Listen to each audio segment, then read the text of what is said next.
like to call to order the Avalon City Council meeting of Tuesday, July 15th. We're moving on to item 7. They've been patiently waiting in the audience. Okay, item 7, cruise ship port agreement discussion. Yes, Mayor, we do have a number of people that have been that are waiting in the audience that are here on this. We appreciate all the feedback that we've gotten. So, just kind of walking this back a little bit. A little over a year ago, probably almost close to 2 years ago, we started looking at what documentation, what agreements do we have with our cruise ship partners. And we really didn't have any. We just had an anchorage identification of where they could anchor and preference when we have multiple cruise ships of who gets preference on anchorage, but nothing governing cruise ships and who's coming here. We've obviously encountered a number of different issues regarding the number of visits, the size of cruise ships, the impact on the city. So we opened it up to our 3 primary cruise ship partners, that being Disney, Carnival, and Royal Caribbean, and asked them to, that we were looking at entering long-term port agreements. A, if they would be interested. B, if they're interested, what would they, give us preferences on days of the week and what would work and size of ship and number of visits, that type of thing. All 3 did submit term sheet proposals with that basic information. We're much further down the road, obviously, with Disney than the other 2, because in February of this year, we approved a term sheet with Disney, which led to, we're down the road a little further on a draft of a finalized port agreement. And what we came up with really is the matrix that you have in the staff report, that being, Carnival, Disney, Royal, in those different criteria: ship passenger count, preferred date, shoulder season, preferred date, summer season, length of agreement, and proposed increase in the rate, CPI adjustment on the rate, guaranteed minimum, and longevity. We included longevity of calling on Avalon because we know of these 3, some have been here much longer, some not so long, so we have a little bit more history with them. Really, the goal in this is that, as you can see, when you look at preferred dates, summer season, preferred dates, shoulder season, everybody for the, we have Tuesdays and Wednesdays. That's really, those are the dates. Those are the dates that work for the cruise lines for a number of different reasons. So we have 3 cruise lines really vying for 2 days of the week. So, but I think there's room. I think we have, if I can just kind of lay out the goal in this is, number 1, to maintain really the same number of cruise ships we're at, not to go further, not to go higher. We're not looking to add additional cruise ship visits annually. So we'd like to keep that number the same, which has really been 115 to 120 weather dependent.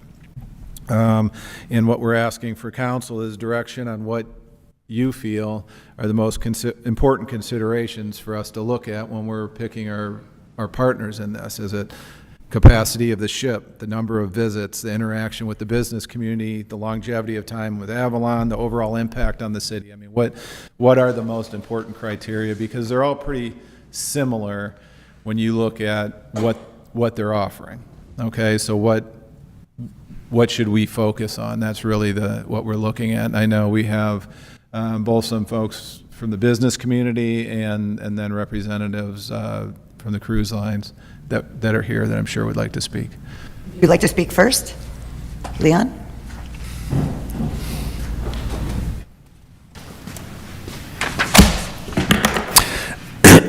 Excuse me. Mayor Marshall, esteemed members of City Council, Mr. Maestros, Mr. Campbell, port partners, and valued members of the community. I'm absolutely delighted to be here today to speak to you. My name is Leon Sutcliffe. I work for Carnival Cruise Line. I'm based out of Miami. I have a broad range of responsibilities.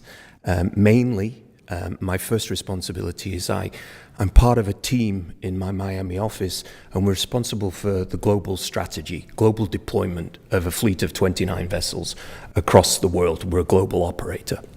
Furthermore, I have responsibility over the Port of Long Beach, which is our sourcing point, our hub our home port where we actually cruise from to visit all these varied destinations on the West Coast.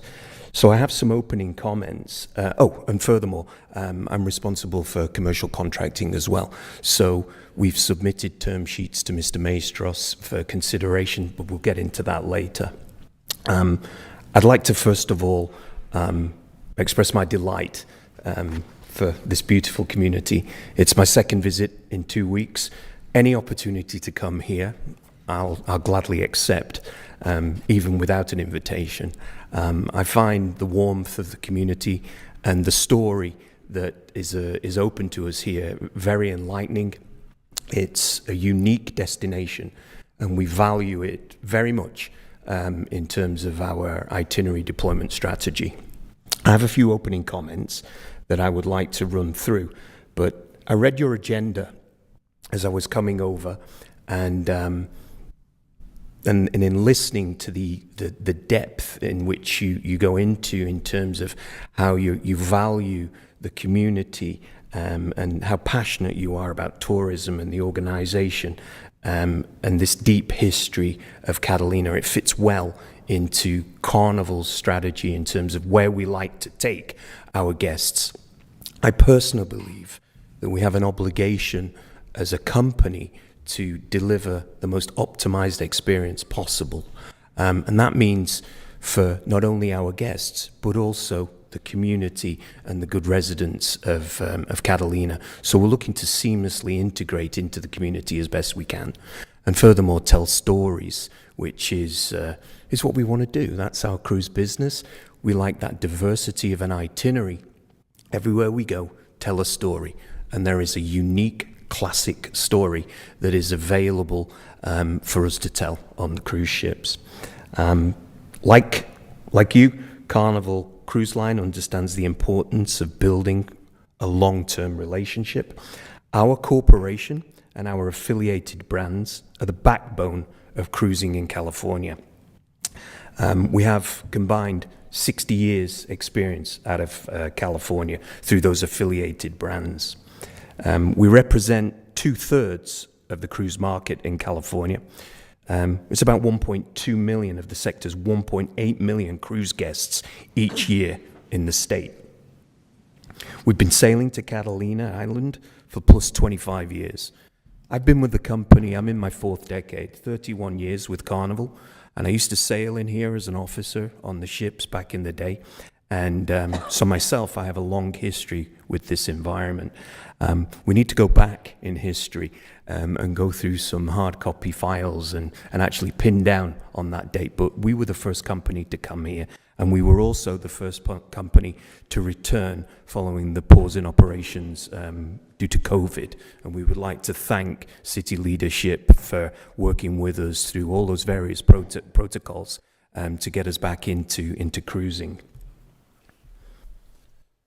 I'm also proud to say that Carnival, as I've mentioned, was the first company to call here. We've built interest in developing a market which other cruise lines now are taking advantage of.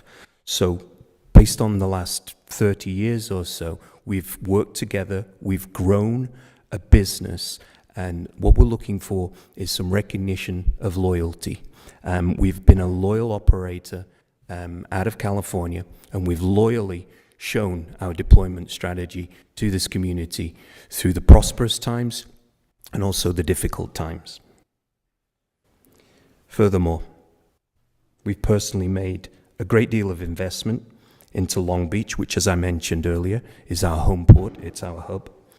This port services over 205 calls annually out of California, of which we know a majority of those calls are coming here. We've partnered with many local businesses, some of them cherished businesses, I must say.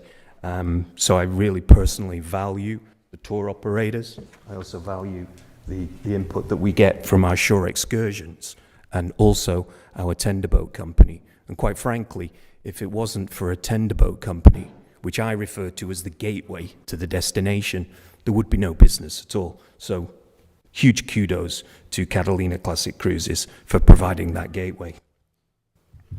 Furthermore, we've been listening to the feedback from the community and our regular conversations with Mr. Maestros, and we've recognized that our term sheet incorporates some changes in a deployment strategy, which we're hoping to get into at a later date when the time is right. As I mentioned, we've been sailing to Catalina for plus 25 years, and I'm here before you today to basically ask for your support when the time is right, when it's time to vote, and 2 companies are approved for term sheets.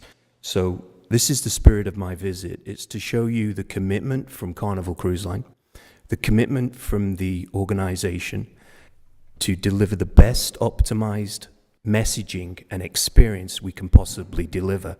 I will say to you all, Annie, you've got my contact information. Mr. Maestros, you've got my contact information. I'm always available. I firmly believe that I want to, and my company wants to deliver the best experience possible. I'm welcoming to any feedback that you have that we can help to deliver that experience. So I don't wish to ramble on much longer. I wanted to thank you all for this opportunity to listen to me. As you can see, I'm very passionate about my brand. So I'll leave it at that point. Thank you very much for your time. Happy birthday. Elena? Hi there. Hi, guys. I don't do this often. Oh, sorry. I left my pen. You're It's the only one I've got. Hi. Many of you know me, many may not. My name's Elena. I am the experience manager for Immerse Sedome Theater, and we're also a shore excursion with Carnival Cruise Lines. So after speaking with my CEO today, and many times previously, we have decided to share a statement regarding our work with the cruise ships. So thank you. After opening Immersed in late 2023, we were taken on by Carnival Cruise Lines, who worked closely with us to develop our shore excursions. Both an individual tour and a combo tour with a partner business from Catalina Island. We've had nothing but overwhelmingly positive experiences with Carnival guests and Carnival staff in the almost 2 years since, and approximately 30% of our revenue has come from their visitors, and that's powerful. We likely would not still be operating if not for their partnership and investment in our small business. They were the first to take a chance on us, which is really appreciated as a small business. Not many big places do. And this paved the way for Disney to also take us on earlier this year for the first time. We've had the same excellent experience with Disney and their guests. So please take that into consideration when you vote. Thank you. So have you done anything with Royal? I have not. We did a request, and we had someone come out and do a site visit, and they found that we were not appropriate for their demographic. And let me just ask another question. So when Carnival uses your excursions and Disney, do they reimburse, or whatever the term would be, at different rates? So the agreements, I'd prefer not to speak on our specific agreements, but I would say that they're both very similar. Okay. And that we're very pleased with both agreements. Okay. Yeah. Thank you. Anybody else like to speak?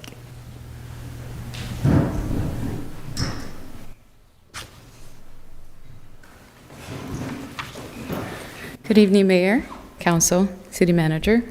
My name is Grace Upton, and I'm here to share my experience working with Carnival Cruise Lines as a local operator. For the past 10 years, I have handled the cruise ship contracts for Parasol Catalina, and now handling my own contract for wet spot rentals. Thanks to the partnership, we have been able to create full-time jobs for local residents, while providing pay increases and bonuses to our team. This collaboration has allowed us to develop exciting new tours, helping us to stay open year-round, providing the services not only to cruise ship guests, but also independent visitors. Carnival Days consistently generate the highest revenue for both of our businesses, with sales increasing by 20 to 30% compared to other cruise ship days. They have been incredibly supportive of our small operators like us, as I experienced firsthand after the pandemic when they sent their team to help establish a new operating protocols, which we're also able to use that during non-cruise ship days. They have engaged with local operators, creating additional opportunities for small businesses and providing funding programs to the ones that need. While I understand the challenges, there has been challenges with the company, I have personally noticed how responsive Carnival has been.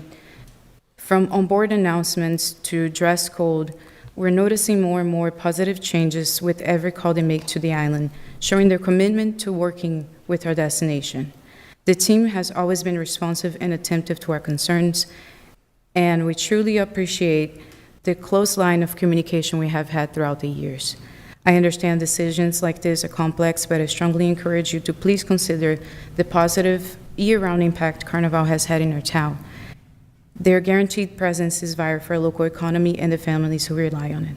Thank you for your time and your dedication to the community. Anybody else want to speak?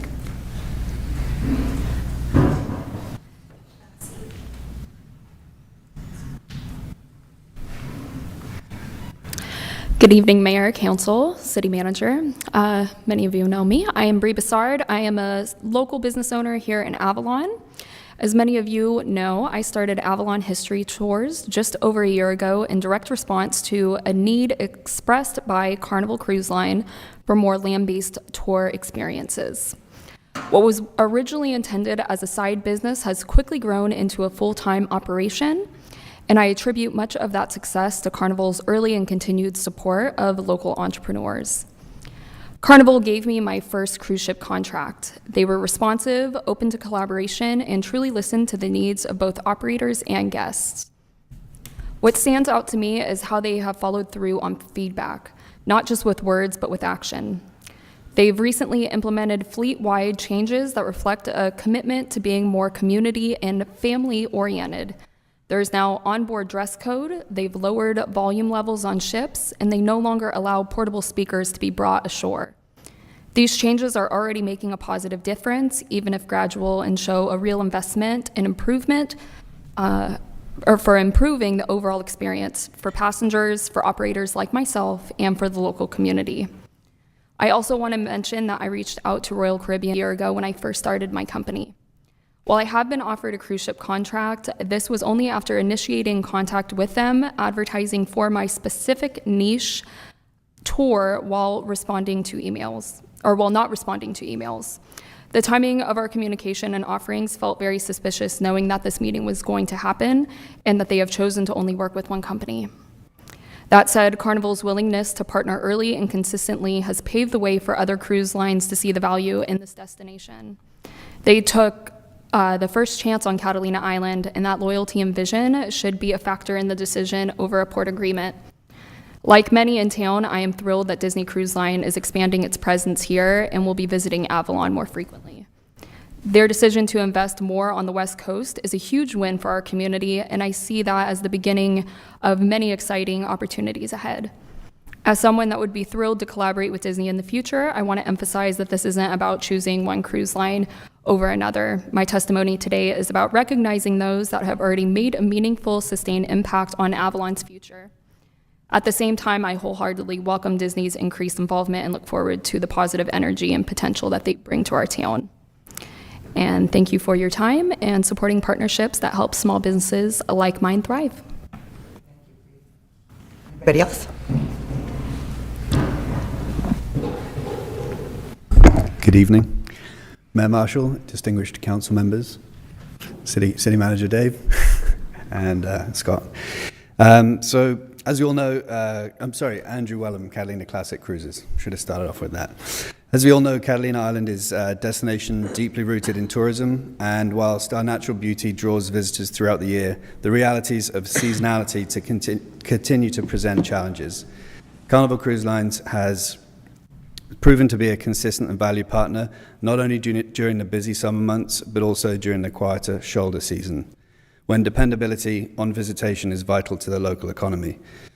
Carnival supports extends beyond tourism. It reflects a sincere investment in the well-being of both our visitors and our community. Unlike other cruise lines, which have come and gone sporadically, often repositioning ships with little notice, Carnival has maintained a long-standing and dependable presence on the island for many years. This consistency has been crucial to the success of our operations. The unprecedentable nature of other cruise lines presents our tendering operations with significant challenges, from ship staff being unfamiliar with the unique logistical nuances of Catalina to a lack of long-term commitment that prevents us as a company from making necessary investments into our fleet and infrastructure.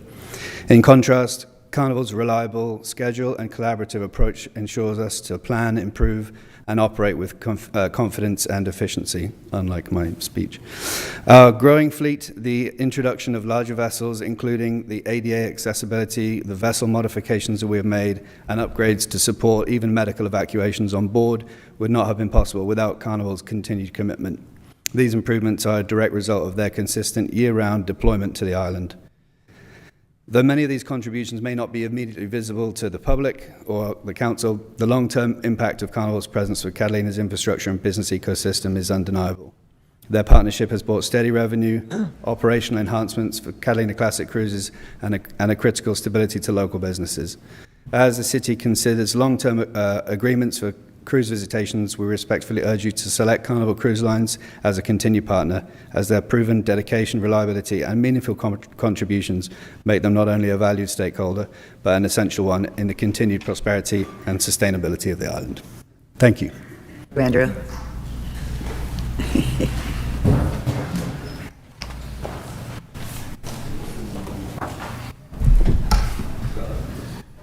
Mayor, city council members, city attorneys, city manager. My name's Don Beaumont.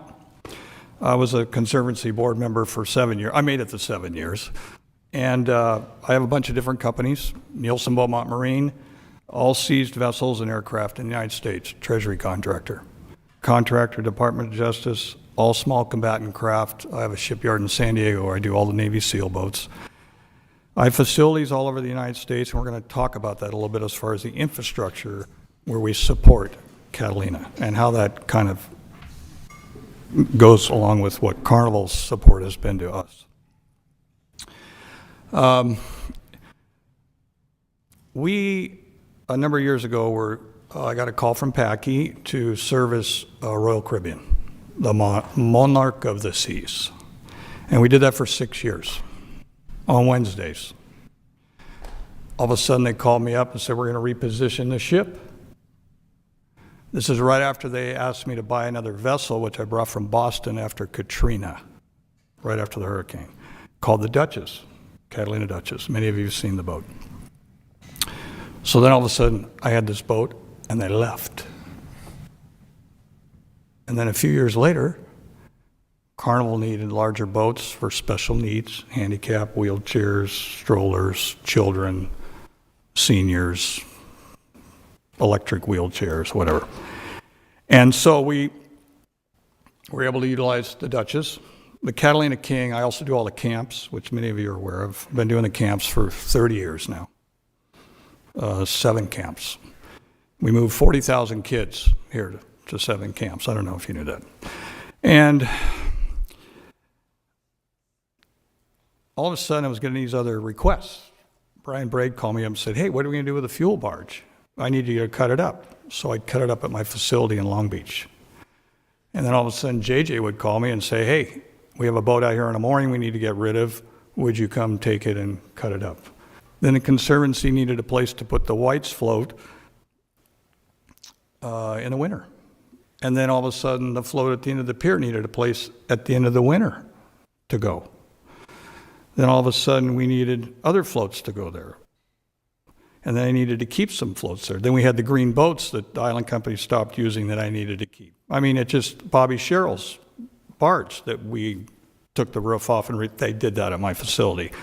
What I'm getting at is a third of my facility is the tenders that we purchased and developed. And we're talking about $20 million worth of equipment that we purchased and developed for the larger ships. This is planning from 4 or 5 years ago for Carnival.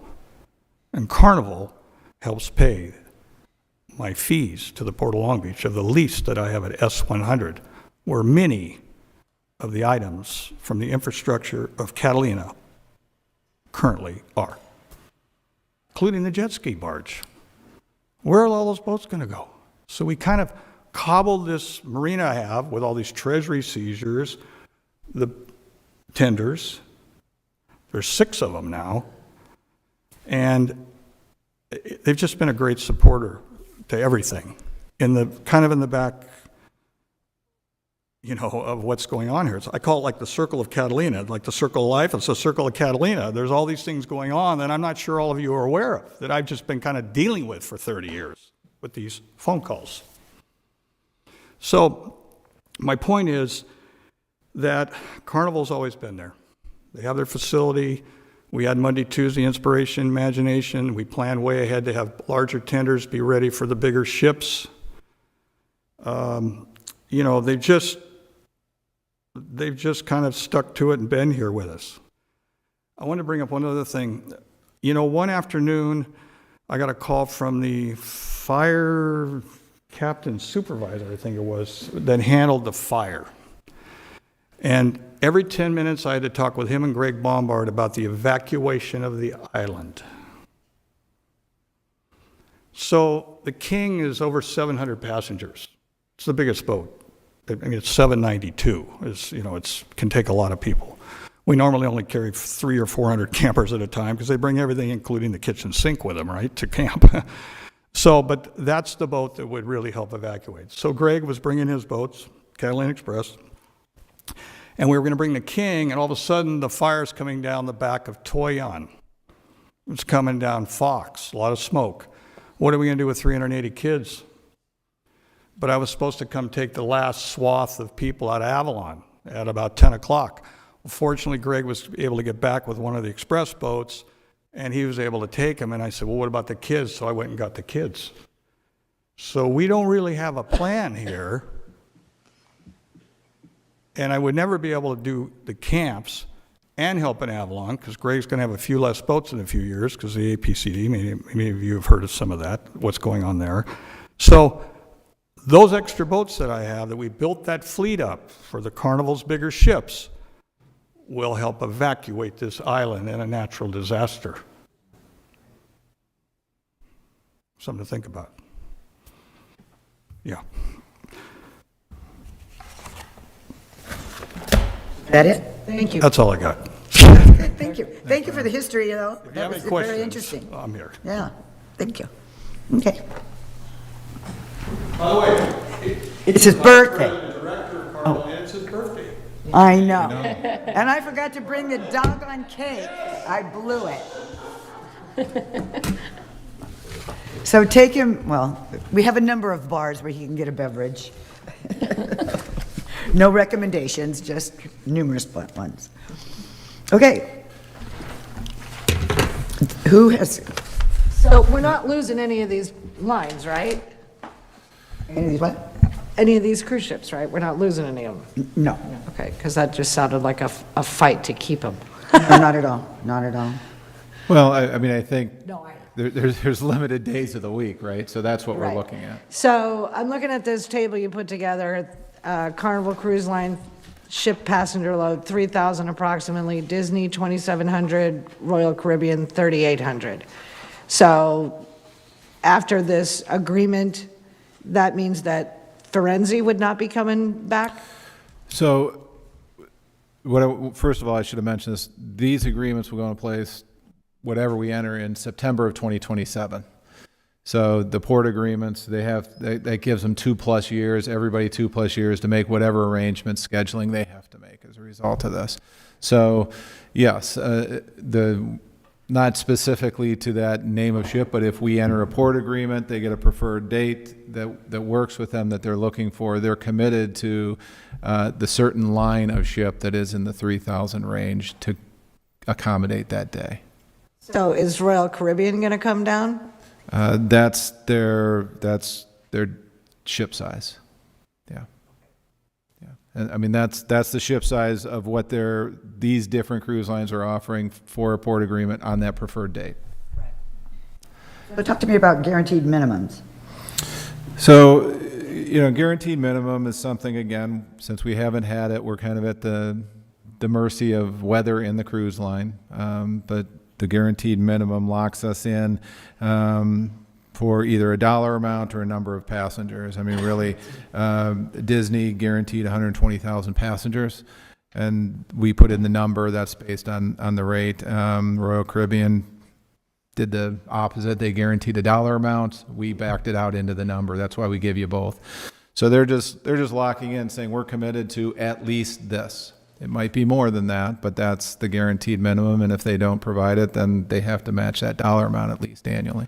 And why does Carnival Cruise Line not have a guaranteed minimum? They're just a choice on theirs. I mean, the one thing I can tell you with Carnival, it hasn't been, boy, when are they coming next? Right? I mean, they're here, they're committed. They're here 50, 60 plus times a year. So I think that's probably the reason they're not going anywhere. Who decided on the CPI adjusted rate? That was what they had offered, both the individuals had offered. Oh, On a term sheet, keeping in mind we still have to negotiate a final contract, and one of the provisions that we insist on in the final contract is whoever we partner with has to deal with all our business entities equally. That'll be part of the final agreement. Oh, okay. So for example, if Royal Caribbean is not playing fair, or whatever you want to call it, they would have to. I mean, that's part of what we're committed to make sure that everybody, not that they have to make a deal with every business entity on the island, but they have to treat them equally. Right, okay. And no exclusive anythings with anybody. That's already the conversations we've had with Disney and Carnival. Yeah. Okay, so let me ask another thing. So I see the preferred dates and shoulder seasons and whatever. So Disney's only going to come in 2027, certain months of the year, May to September to May. Or no? Is that No. So Disney's proposal would be they would want to come between September 15th and May 15th on Tuesdays and Saturdays, and then Tuesdays available to them exclusively in the summer. So summer year-round, but Tuesdays year-round, but Tuesdays, Saturday in the shoulders in winter. I don't think that they would, of the 52 Tuesdays, they wouldn't be using 48 to 50 of them. It would be fewer than that. Whereas I think Carnival's been pretty close to, weekly on their specific date that they want. We don't really have to be the ones to talk about the preferred dates. That's what you'll do? Well, I think really what we're looking for is a direction from council. I think these are going to be ongoing discussions with the three partners. Okay. We want to, what is most important to council and the city? Is it the size of ship? Is it the number of times they come here? Is it what should we focus on in picking our partner? Keeping in mind we're going to come back to you with recommended final agreements for your approval. Right now, we're just looking at kind of the criteria that's very important. And Royal Caribbean is not really saying they're going to come once a week, 52 weeks out of the year? Or are they saying that's what they would do? They're not, nobody's saying 52 weeks out of the year. They're really just looking to lock up that preferred date that they know going forward in the future, whether it's a 3-year contract, 5-year contract, they have Tuesday, they have Wednesday, whatever it might be. There's not a first come, first serve, to get your request in. Yes, sir. Don? I know it's a new day, but many years ago, Greg Bombard and I and Mr. Sutcliffe sat in Brian Bray's office, and we talked about when is it too many cruise ships? What are the best dates? What are the best dates in the summer? What's the best dates in the winter? And what we came up with then, which is why then I planned on getting these boats to be able to handle that, Stay closer to the mic. To handle that kind of what we had talked about was, Monday, Tuesday was always Carnival, Inspiration, Imagination. Then, and I know Dave and Kevin have worked on this, with what's happening today. But we had Monday, Tuesday was Carnival, Wednesday was Royal Caribbean when they came back, and Thursday was Disney. Disney came Thursdays when they came. And then on the off season, they could come in on a Saturday, or somebody could. That was really up to Greg Bombard, because we got float times. It's all about the float times. I mean, we can sit here and talk about this all day long, but it's all about float times. So that's kind of what we came up with back then, and that's when we made a plan, and that was probably about 4 or 5 years ago. And then we kind of came up with a plan. Okay, we're going to need these tenders, we're going to do this, and then Brian worked really hard, and then JJ on float 5.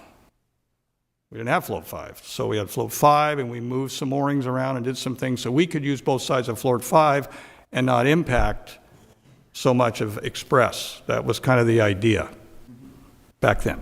I'll leave you with that. Okay, thank you. Council? I think ship size is important, and I'm thankful to Carnival for looking at a different class to bring after feedback from the community. I think city staff and Carnival staff have done an absolutely amazing job.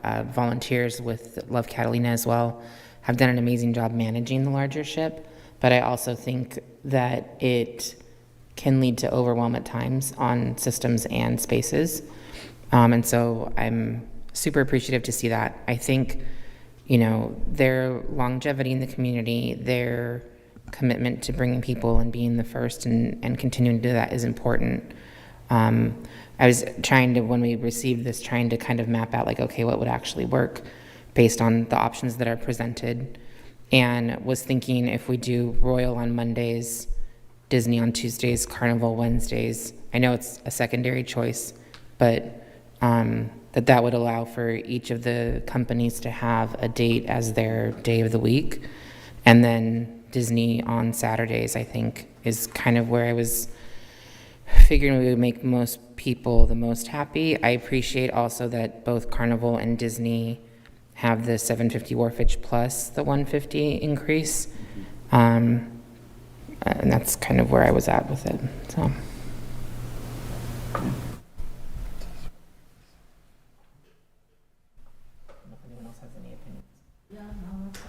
Yeah, and I think you're right on your points 1, 2, 3, and 4. About for the community, not so much for us, but the 3 a week is fine, and then that doesn't include Nat Geo or those little small ones that come in. And and I know Kevin's doing a really good job with all of this as well. So let me ask a question, Andrew. Are you going to be providing shore service to Disney? Yes. Okay. Would you be providing it for Royal Caribbean as well? Yes, okay. So you'd be working, so you're not losing any business. Yeah. Okay. Yes, Elena? I didn't plan on speaking again, but I do think it's important to note that there's a few different things going on with Royal Caribbean that may not always be on the forefront, but one of the things that affects my other business, Catalina Island Mermaids, I'm located in the Tour Plaza, so if I could take off my immersed hat for a moment and wear my own, I'd love that. But at Catalina Island Mermaids, one of the challenges that we come into is that I sometimes even close on Royal Caribbean cruise days because their shore excursions are picked up at a different location. So I don't get that foot traffic. So the choice made here today does greatly impact my business, Catalina Island Mermaids, and it will greatly impact Immersed as well, based on just solely the foot traffic that comes on those weekdays for me. How does it, I'm sorry, how are you missed? So based on the shore excursions that different cruise lines have, different cruise lines allow them to be picked up in different areas or require that they are picked up in different areas. So it draws the tour traffic out of the Tour Plaza on those days. So your preference, you're saying if we had to choose, if we were trying to limit down the number of ships, Royal Caribbean would be at the bottom of your list, is basically what you're saying? Yes, and I hate to make a No, that's okay. No, that's fine. firm statement, but it's Yeah. tough to do that. But I do have to say that there have been cruise lines that accept small businesses. Yeah. And I think that in a town that is grown and lifted up by the locals, there's only so many of us, and there's only so many entrepreneurs in this town. So I know I'm one of the few, but I really appreciate your support on this one. Well, and my understanding also, although we don't currently work with any of the cruise lines, but is that Royal's commission structure for tours and activities is ridiculously high. It's almost a 50-50 split in terms of what they're offering to businesses. My experience in requesting a shore excursion with them, I was surprised to not receive very much feedback with a response. So it seemed that it was a no, but I didn't have much feedback on why. So that was tough. Yeah, exactly. Hi, Yolanda Say. Regarding Royal Caribbean and all the different, Royal, Disney, Carnival, I find that Carnival customers are more likely to do a lot of excursions. Royal Caribbean is hit or miss, and a lot of their customers are doing a lot of different activities, and they do participate in water activities, land activities, and we're booked solid, and we don't have contracts with Carnival, but when they come in, our boats are full. So they do spend money on excursions, and not so much Royal. It's just a different customer, but. Yoli. Okay, done one more time. Well, you asked a question of Andrew about if we're going to service the other cruise ships. So 1 year to 2 years in advance, we are sent the plans for shell door heights. So we modify our boats, and then when they come through on a way somewhere else, we can go and line up. So for Radiance, for Firenze, for Royal, we've had Royal stuff for a while. I mean, all of them, they tell us ahead of time. We can't just show up here and have it maybe work, Oh, exactly. We got to be ready. So we usually go test somewhere else, usually in LA Harbor or Port of Long Beach. And so we've already modified everything to fit the shell door heights of each ship. So to answer your question, the planning is usually at least 2 years in advance, especially with Carnival's 2 ships. Yeah. They're usually ahead of the other groups. But yeah, we're all ready to go with any of their ships. Excellent, thank you. Yeah.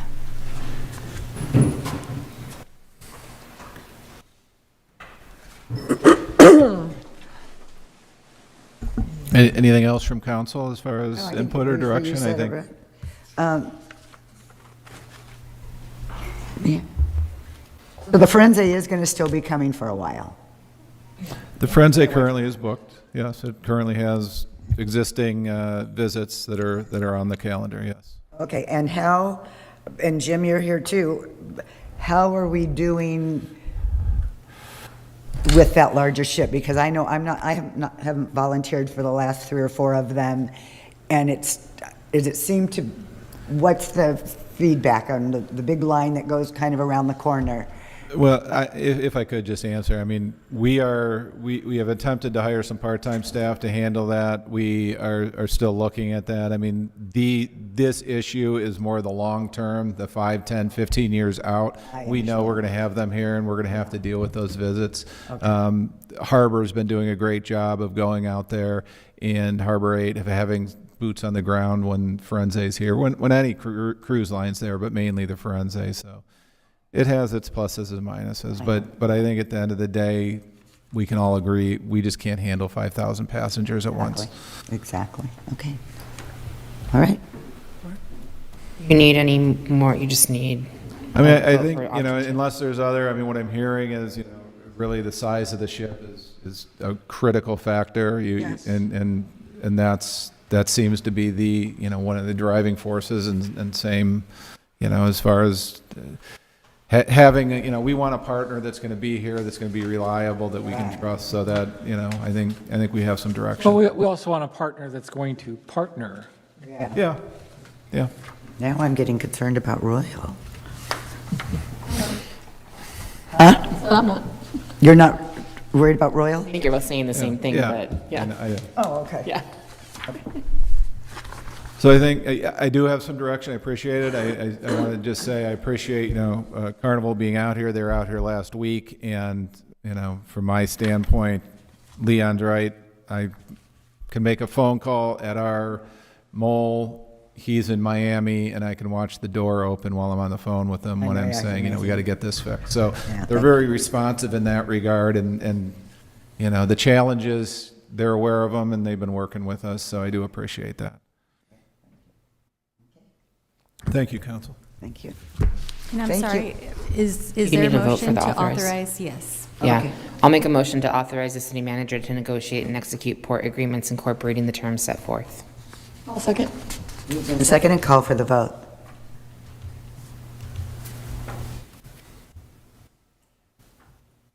Thank you, and thank you, everyone, for coming. All ayes. Thanks very much. Item Thank you. The last item.